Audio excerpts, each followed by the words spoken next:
chief to be in, and then we'll have everyone come in to do this. If you weren't at the scene, what we are going to do when it comes time for questions is we're going to have each outlet ask one. Dylan here will essentially point from left to right our way, and then each reporter again will be granted one question, and then we'll have them answer that way. So just raise your hands. We're going to answer questions. So Yeah. yes. Any questions right now? We're just waiting for. How far is the chief? He's supposed to be here any second. So it's going to be Police Chief Barnes, and then Fire Chief Carbon, and then Massive Mayor Satya Rhodes Conway, and then County Executive Melissa Agard. And then we'll take questions after that. All right. See you in a minute.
You're setting up. We're all gonna have to walk right through here. So, do you guys mind like doing right over there? We can have a little bit of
is the part where, again, I would normally start by saying good afternoon and thanking you for being here, but under these circumstances, I'll just give you a minute to start your live streams or do whatever you need to do.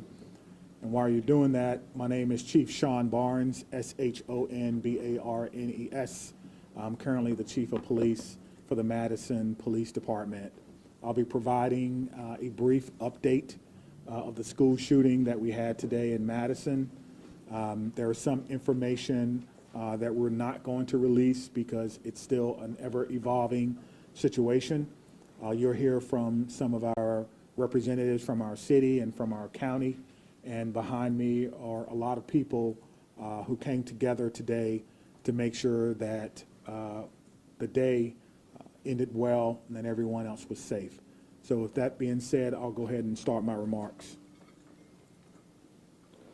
Today truly is a sad day for Madison and for our country. It is a day that I believe will live in our collective minds for a very, very long time. Here are the details. Today at 10:57 a.m., our team was called to the Abundant Life Christian School in reference to an active shooter. We know that 3 people are dead, including the suspect shooter. We know that the suspect shooter was a teenage student who attended the school. At this time, we're not releasing the age or gender of the student or any other identifying remarks about the student. 2 other people have died. That died were a teacher and a teenage student. 6 other people were injured. 2 students are now in critical condition in the hospital, and these injuries are considered life-threatening injuries. 4 students are also at other area hospitals with non-life-threatening injuries. But these are just the physical injuries that we know about. We know that this was the middle of the day of a school day, and so there will be other injuries that we'll have to face for a very, very long time. And we're going to do everything we can as a community to heal those injuries as well. Many of you have asked me about the why of this. Why did this happen? What do we know? What was the motivation? I do not know.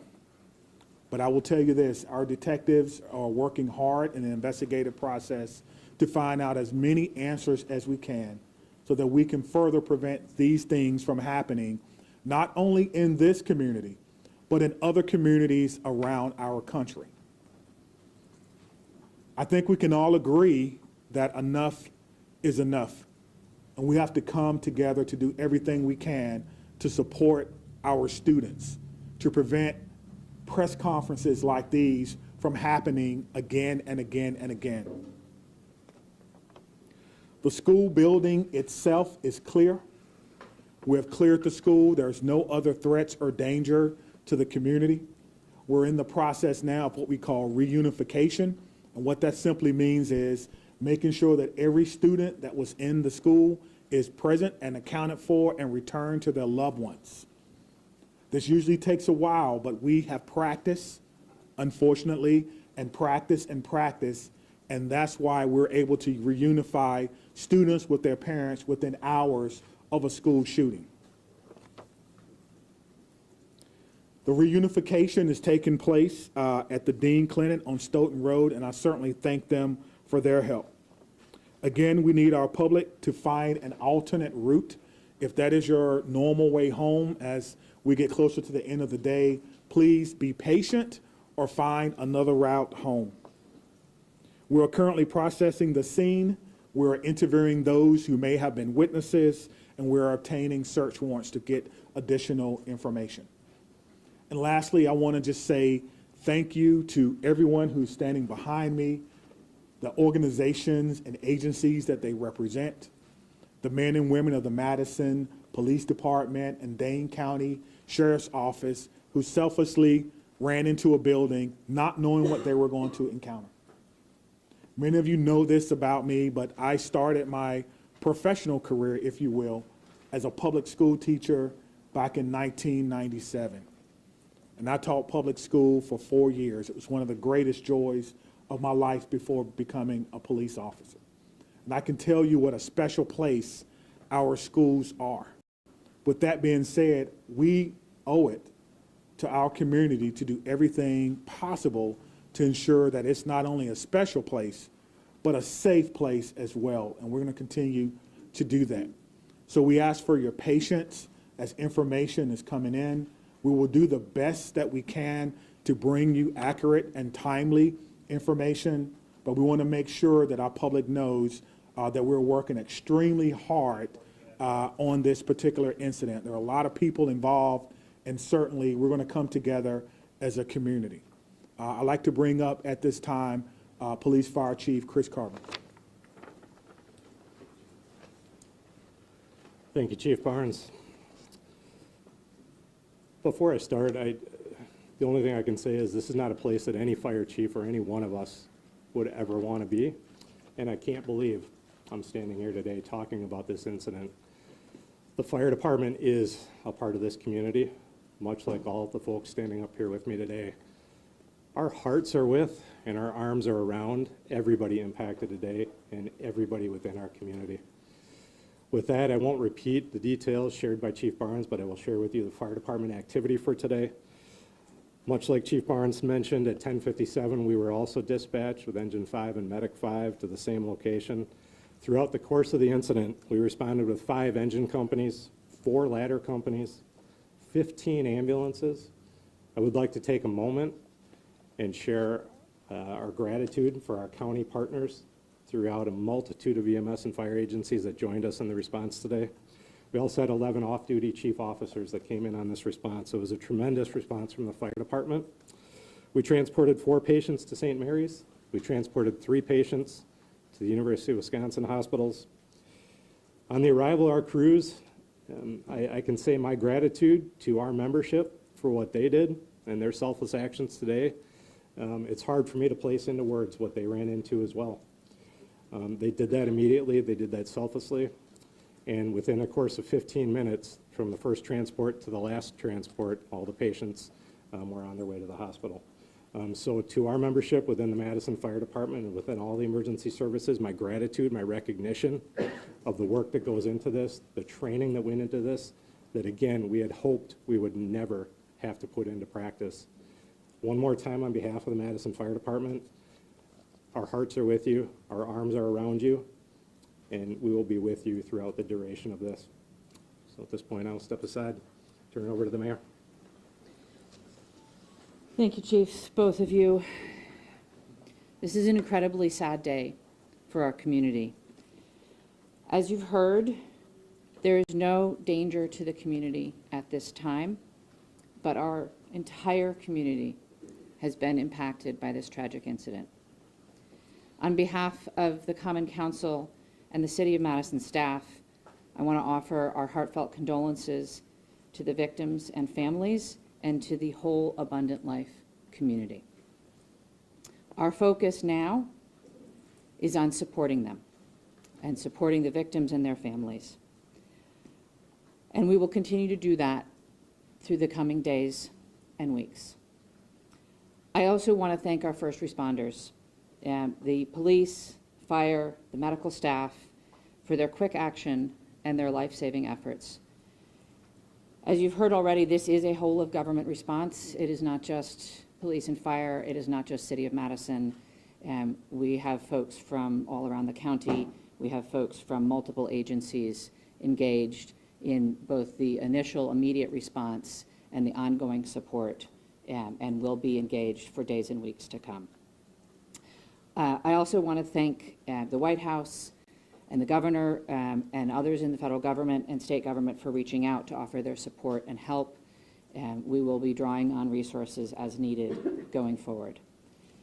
But the most important thing right now is to make sure that we are centering the victims and their families, and that we are doing whatever we can to support them and to help them heal, and to lift our entire community up through this difficult incident.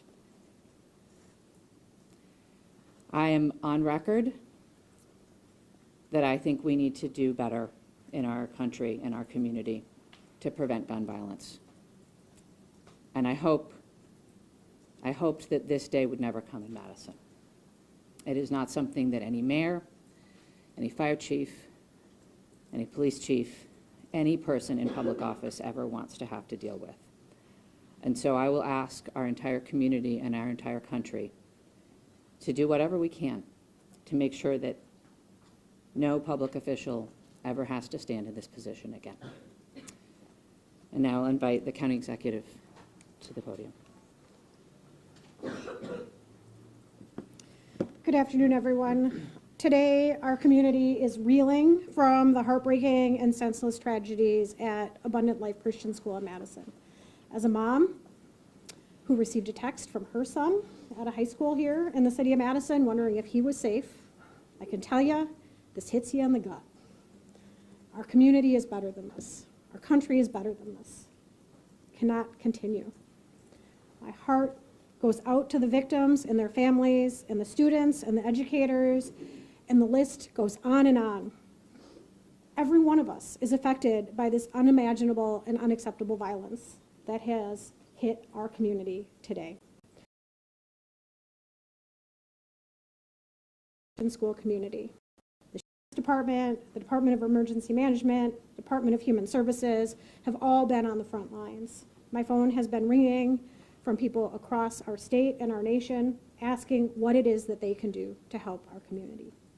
And right now, it is our time to be committed to supporting this school, these students, and these families, and our first responders who went into that building during this devastating time. We must work closely with our law enforcement officers and first responders, mental health professionals, community leaders, and policymakers to ensure that we are taking care of one another. No community should ever have to endure such a tragedy. And my administration is going to do everything that it can to provide assistance to those who have experienced this devastating loss, and also do everything that we can to prevent such tragedy from occurring. To all of those who are grieving in our community, please know that you're not alone. Dane County stands with you. We're here to support you in any way possible. Please reach out and ask for help. The governor's office, as well as the mayor's office, and I will continue to update the public as we learn more. But please understand, there are many things that we cannot share with you right now. This is an active investigation. This is an active case. The SSM Health Clinic near the intersection of Buckeye Road and Stoughton Road is the reunification center. I know that that has been out, but we need to make sure that folks know where it is that they can go to be reunited with their children. Again, in the coming days, we are going to make sure that we are supporting those that have been most impacted by this. But folks, reach out, ask for help. This does not need to be the reality of our community. Thank you. All right, we'll start over here with questions. Just raise your Can you tell hands. us, how did this unfold? Can you give us a bit of a timeline, how your officers got into the building? Sure. We received the call at approximately 10:57 a.m.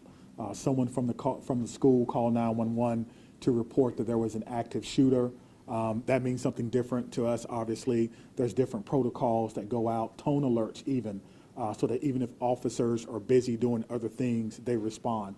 One of the things that I do want to note is that our training center is about 3 miles from there.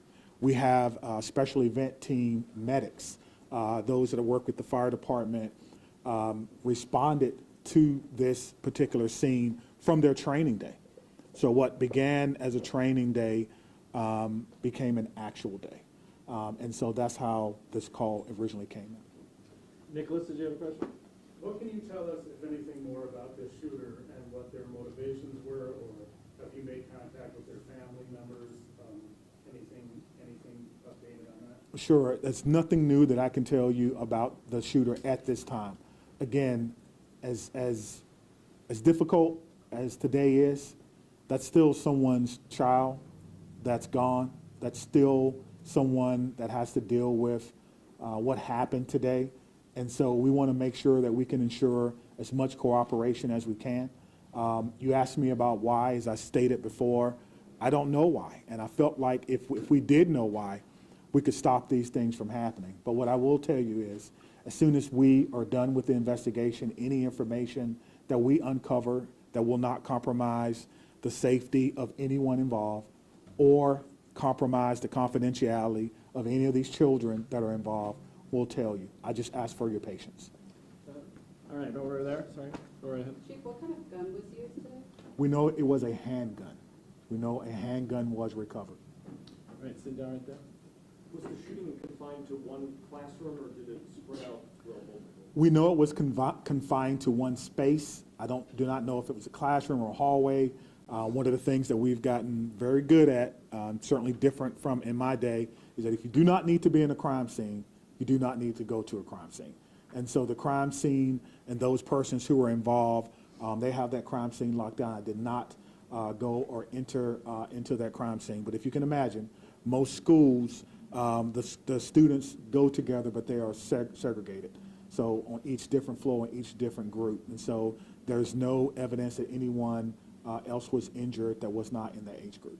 Danielle?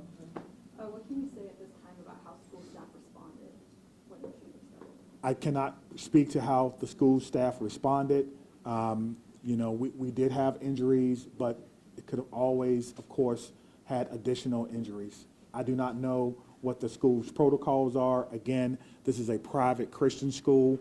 I know that we have a very good rapport with MMSD, Madison Metropolitan Schools, public schools. So we have done trainings for them before, but I would assume that most of the teachers have the same or some similar type of training as a part of their certification. There's conflicting reports online about how many students are enrolled at the school. Can you confirm approximately how many students attend the school? I do not know how many students attend the school, but their website says that they serve about 200 families. Right in the back, white. What kind of support systems are going to be made available to people who are affected by the incident?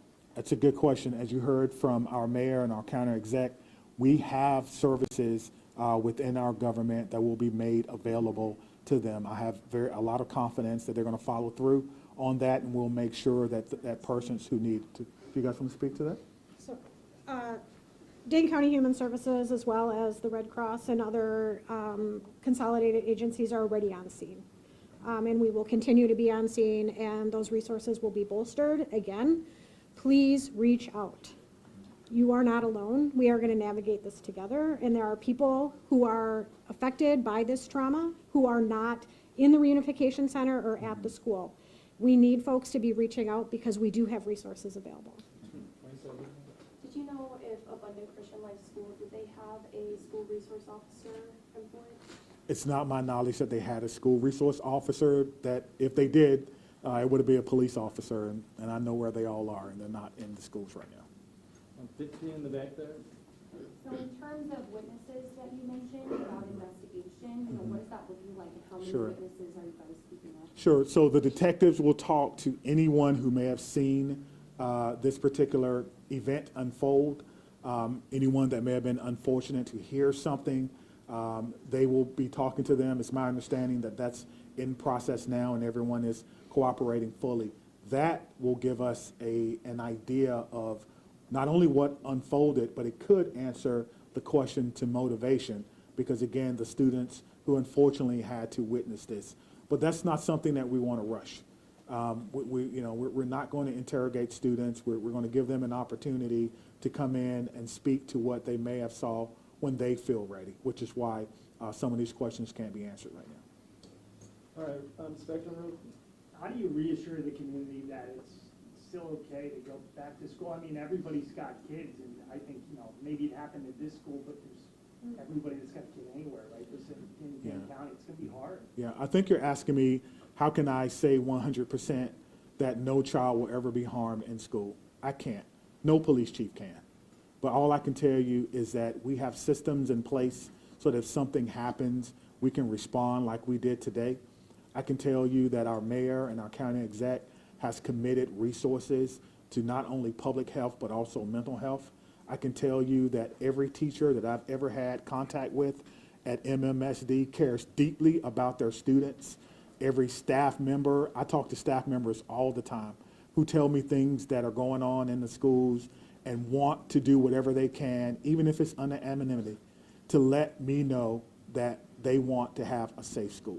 So my reassurance to the public is that if you see something, say something.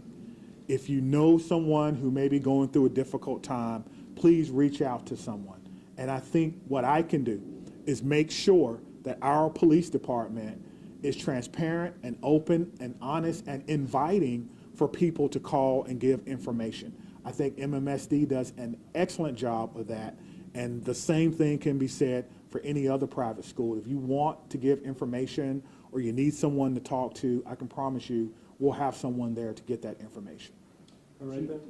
Understanding that this is a private school you may not be as familiar with, what can you tell us about some of the physical measures that are in place at this school, whether it's metal detectors, secure entryway, cameras, et cetera? Yeah, that's a good question. I've never been in this school, unfortunately. I'm not aware that there were metal detectors in the school. That's something that we can certainly look at. Most schools have some form of surveillance or public space cameras, but that will be, of course, part of the investigation process. Scott? Chief, can you clarify, you said 7 were injured, but 6 were hospitalized. Does that mean one's been treated at least? And secondly, is the shooter's family cooperating with the investigation? Yeah, so it's 2 questions, but let me try to handle the first one. So I'm trying to go back to my notes. So we do know that 1 person was pronounced at the scene, and so that may be the 7th person. But we can get you all that information just when we're done. I'll have my PIO give that to you so you can report it accurately. And what was your second question? Is the shooter's family cooperating?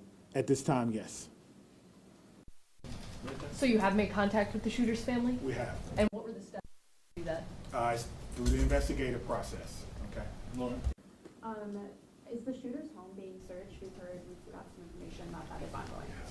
Yes, obviously, once we have identified, we have initiated a search, but we think that search is either ongoing now or that search may be concluded. Of course, it's about safety. That's the first thing, making sure that people are safe, and then we'll go from there. This has been, this has been an amazing day for everyone. And so if you have someone who is deceased, who may have been a shooter, you want to make sure that their family is okay. You don't know. And so that is what we're doing right now. It is about the safety of everyone. This is going to be a long day for the Madison Police Department. We just want some of your patience. Are you aware, had the school had any prior threats? And then just, jumping off of that, do you know if the shooter had any prior contact with law enforcement? We do not know that the shooter had any prior contact with law enforcement, but I did do a check of the school. There were some calls, but they were like 911 hang-ups, things of that nature. There was nothing that suggested that the school was a place that violence would occur.